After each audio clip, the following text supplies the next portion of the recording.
Things just took a major turn for the New York Yankees as we have a terrible update in regards to this team in a stretch that has just been horrible, while fans and media alike are turning to general manager Brian Cashman and seeing what he's going to do at this trade deadline to acquire another pitcher for this team after the worst possible update Yankee fans could have gotten today, and we're going to break it all down. What's up, guys? Welcome back to Yankees Digest. It's Chris here. We're going to jump right into things as always. Guys, if you're part of that 74% that's not subscribed to Yankees Digest, honestly, at this point, I'm going to take this PlayStation controller and just bash my head in because you know what, guys? We got daily Yankees content. I don't know why you're not subscribed. It makes no sense to me, but let's jump into the video. As we all know, Clarke Schmidt randomly came out of the game after experiencing what we all heard was forearm tightness, and when you hear forearm tightness, you start to think, uh-oh, that sounds like the dreaded 3 words, and you really, really hope it's going to be anything but a torn UCL that will lead to Tommy John surgery. And Aaron Boone was asked about the situation, and here's what he had to say.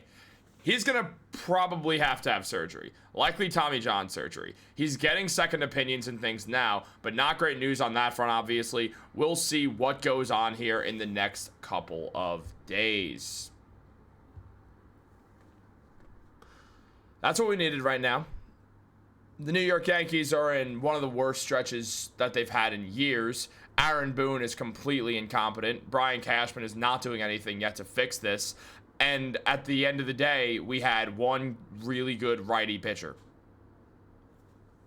We're down to 0. Look, Will Warren's a talented player. I'm not trying to pretend that he isn't, but he can't be our best right-handed starting pitcher. Now, with all this in mind, obviously losing Clarke Schmidt for the rest of this year and probably all of next year as well, and then after that he becomes a free agent. It's terrible news for Clarke, and it really is a bummer. The man has dealt with so many injury issues, and he's been such a talented pitcher for this team. He's really started to get things together over these last 2 years, but he just cannot stay healthy, and it's really it just sucks to see for Clarke's sense. He seems like an awesome guy. The Yankees love having this man around. He's been on the team for 6 years, and just seeing him go down with Tommy John surgery, it sucks whenever you have to see anyone deal with that. And when it comes to Schmidt, he's someone who, I mean, the Yankees needed him this year. Obviously, we lost Gerrit Cole to start the year with Tommy John surgery, and now what we're looking at is a situation that we're now losing Clarke Schmidt, and he was dealing with this injury. I mean, I think this tweet from Joe Randazzo is an excellent way to put things. As he said, Clarke Schmidt going under the knife was probably inevitable, but it doesn't make it any less disgusting that the Yankees kept trotting him out there to pitch. A reporter needs to ask why he wasn't shut down. The team needs to explain why it didn't decide, or why it decided to keep letting him pitch. Tell us if they believe there is a precedent for pitching through this. It seems that in this sport, whenever a pitcher seems to experience forearm tightness, they are shut down. Schmidt wanting to pitch is not a good enough reason. If that's the case, Boone will probably call him a competitor and blah, blah, blah. The team just needs to protect players better. This is obscene, and he's absolutely right about all of this. Look, here's what's going to happen. I get that Aaron Boone is friends with all these guys, and then he's their buddy and all that. And when Schmidt goes down, again, it sucks that Clarke Schmidt went down. But just because Clarke Schmidt wants to pitch is not a reason to pitch him. Players are always going to ride till the wheels fall off. The best example is Tyrese Halliburton tearing his Achilles in Game 7 of the NBA Finals because he went down with that injury, but he knew what he was risking. He knew that he could potentially tear his Achilles playing through what he was playing through, but he did it anyway. It was an awful moment. I mean, a lot of you guys watched me on Knicks Digest. I mean, for someone who hates the Pacers, that sucked to see. Just seeing the emotion, just come out of him in a terrible moment is one of the worst injuries I've ever seen in basketball or any sport, just because the heartbreak to it. But players are always going to want to compete. It's who they are. It's up to Aaron Boone. It's not up to Brian Cashman. Cashman's the GM. He's doing more, in theory, than just managing the day-to-day of these guys. This is up to Aaron Boone to say, no, dude, I love that you want to go out there and pitch. I respect the hell out of you for it. I played in the MLB for 11 years. I totally get it. But I do not want you getting hurt because I don't want you to be out for an extended period of time where now you can't pitch. And that's going to be way worse than just missing a start or 2 to 3 because you're dealing with an injury right now. No, this is on Aaron Boone. Obviously, Schmidt's injury prone. I'm not pretending like he's not. That's obviously a part of it. I blame Aaron Boone.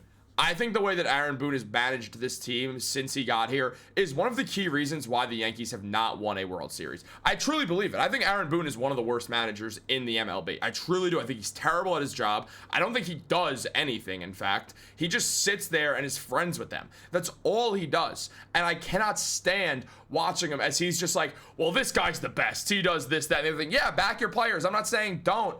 But geez, dude, are you serious? Like, it's your job to protect these guys. That's on you to do. It's not on Clark Schmidt to be like, oh, I might tear my UCL, but I'm going to go out there because what am I going to do? Not pitch? No, he's got that dog in him where he's always going to want to play. Most professional athletes do. It's very rare that a player, and usually if they do that, it's because they have a huge contract and they're older and they're like, I know what I could be getting into and I'm making money anyway. It's usually guys who are more checked out. Clark Schmidt is not checked out. Now, he gets to go into free agency with an injury, which is going to suck for Clark. So this is totally on Aaron Boone. The man is a bumbling idiot, if we're being honest, and everyone knows it. Now, Schmidt on the season was good. He had a 1.5 WAR. He went 4-4, had a 3.32 ERA. He had a whip of 1.093 and 73 strikeouts in 78 innings. Schmidt had a good season. Obviously, he didn't begin the season because he was dealing with an injury, but he came in, struggled for the first, 3 outings, and then was excellent. This sucks, man. It absolutely sucks. And you look at the Yankees starting pitchers on the season, you see Max Fried, Carlos Rodon, they've been downright phenomenal. Will Warren's been good. I know the ERA is elevated. He's had his really bad moments, but he's striking guys out. There's a lot to like with where he's going from here. Schmidt was their best right-handed pitcher. Stroman had a good outing when he played against the Athletics, don't get me wrong. Carrasco's obviously gone. That's a relief. Yarbrough might be back in the starting lineup or in the pitching rotation, the starting rotation now once he gets back from injury, because also he's injured like everybody else. The Yankees don't have a clear number one right-handed starting pitcher. They got 2 excellent pitchers, but you need a righty to come in there. Here's your righty. Luis Gil last season had a 15-7 record with an ERA of 3.50 and 171 strikeouts in the 29 appearances that he played. He was awesome for this team. However, he's dealing with that injury right now. He should be back. I thought he was going to be back last month. I guess it's taking more time, but what I want is Gil to be healthy more than anything, because the Yankees, I do believe, are going to be in the playoffs at the end of the day, and as long as they are, he's gonna have to be there, and he's gonna have to pitch. And look, before he ran out of steam halfway through last year, because he was coming off Tommy John surgery, it was phenomenal. He was pitching with an under 2 ERA for a while, and then he slowed down because he got tired. But now he's going to have time where he probably won't slow down because he's only going to be pitching for so long. Hopefully he's just not shaky because of the injury, and even if he's in his first few outings, I don't care. But also, the Yankees need to understand that you have to go out and you have to get someone else on this team. You have to make a trade. It's not a negotiation. Brian Cashman has to go make a trade. Now, the easy answer is Freddie Peralta. I know he's expensive, and that might tear us away from him, and that's fine, or it's not, because we need to win a World Series at some point with Aaron Judge. But I get it. I get it. I get if we can't get him. There's other pitchers out there. If you want to shoot for the moon, you go grab Peralta. Peralta is going to become a free agent soon, and most free agents end up leaving Milwaukee because of the money thing.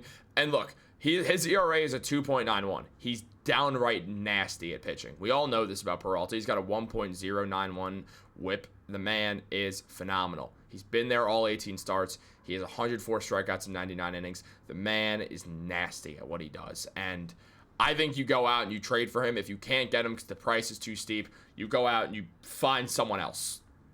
They don't have to be excellent. But you are, if you don't trade for a good righty pitcher, you are putting a lot of stock into the second half of Will Warren's season.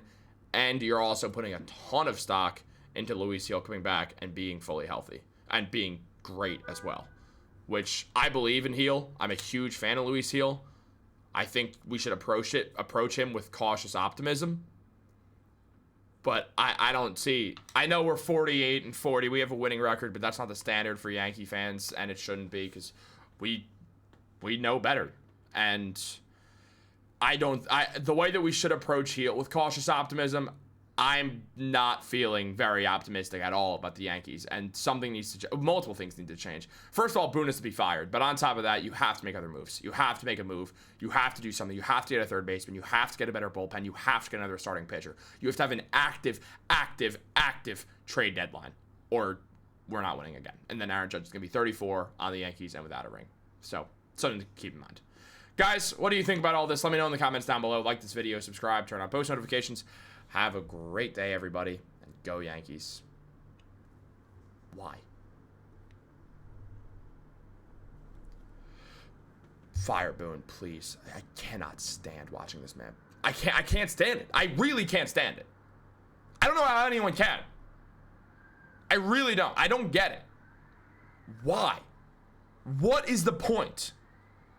I do not get why we have Aaron Boone on this team. What does he do?